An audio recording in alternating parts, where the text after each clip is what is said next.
बिस्मिल्लाहिर्रहमानिर्रहीम अस्सलाम वालेकुम। Myself Saba Muzaffar Kayani advocate from district bar association Jhelum. उम्मीद करती हूँ कि आप सब लोग बिल्कुल खैरियत से होंगे।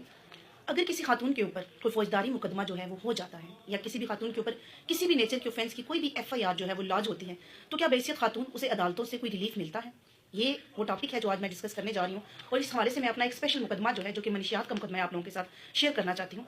इस मुकदमा का जो उन्वान है वो सना बीबी बनाम सरकार है और इस मुकदमा का जो फैसला है वो बादालत जनाब नवीद अंजुम सलीमी साहब एडिशनल सेशन जज जेलम की अदालत से फैसला हुआ है। ये मुकदमा, इस मुकदमा के अंदर एक खातून के ऊपर जो है वो FIR मंशियाती मुकदमा की लॉज होती है, जिसके पास से अलेजडली 1620 ग्राम जो चर्स है वो बरामद होती है। अब जब जो वकुआ है FIR का, उसके अकॉर्डिंग इस खातून को रात के वक्त जो है वो गिरफ्तार किया जाता है। रात के वक्त गिरफ्तारी के फौरन बाद इस खातून को जो है वो जेल के अंदर भेज दिया जाता है।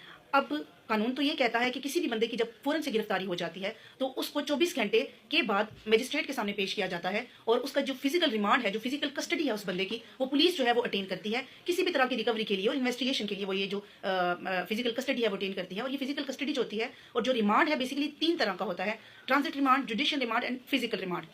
लेकिन इस खातून का फिजिकल रिमांड जो है वो नहीं किया जाता है और मेडिकल चेकअप्स के फौरन बाद इस खातून को जेल भेज दिया जाता है। अब बेहैसियत खातून इसका जो रिमांड है वो नहीं होता है, इसे बाकायदा जो है वो जेल में भेज दिया जाता है। और ये एक्सेप्शन सिर्फ उन केसेस में है जहां पर मर्डर और डकैती हो जाती है। उन 2 केसेस में खवातीन का फिजिकल जो रिमांड है वो पुलिस अटेन कर सकती है, लेकिन अदरवाइज और कोई ऐसी कंडीशन नहीं है कि जिसमें खातून का जो है, चाहे जितना भी शिद्दत की नेचर का, जितना भी हीनियस ऑफेंस हो, खातून का जो रिमांड है वो पुलिस अटेन नहीं कर सकती है। अब जेल में जाने के फौरन बाद इस खातून की मैं बेल जो है वो अप्लाई करती हूँ और महज इसकी गिरफ्तारी के 4 दिन के बाद इसकी जमानत मंजूर हो जाती है। कैसे मंजूर होती है? क्योंकि ये एक फीमेल है और इसके साथ साथ जो है ये फर्स्ट ऑफेंडर थी, इसका इससे पहले कोई सबका रिकॉर्ड नहीं था। और उसके बाद जो सबसे इंपॉर्टेंट चीज़ थी, कोई भी अदालत जब कोई खातून जो है वो प्रेग्नेंट होती है या उसके पास कोई सकलिंग चाइल्ड होता है तो उसको खसूसी जो है वो रिलीफ देती है।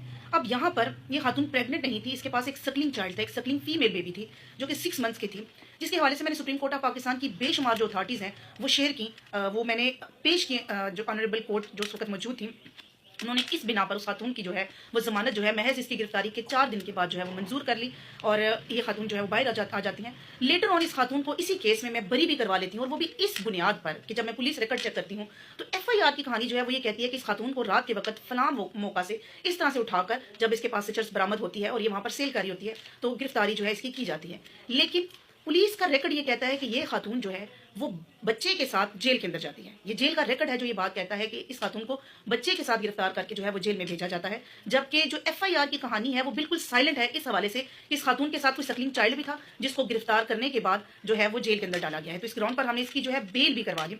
अब मैं ये बताना चाहती हूँ कि वुमेन प्रोटेक्शन एक्ट जो है वो भी खवातीन को बहुत सारा जो है वो रिलीफ देता है और जो सेक्शन 498 PPCA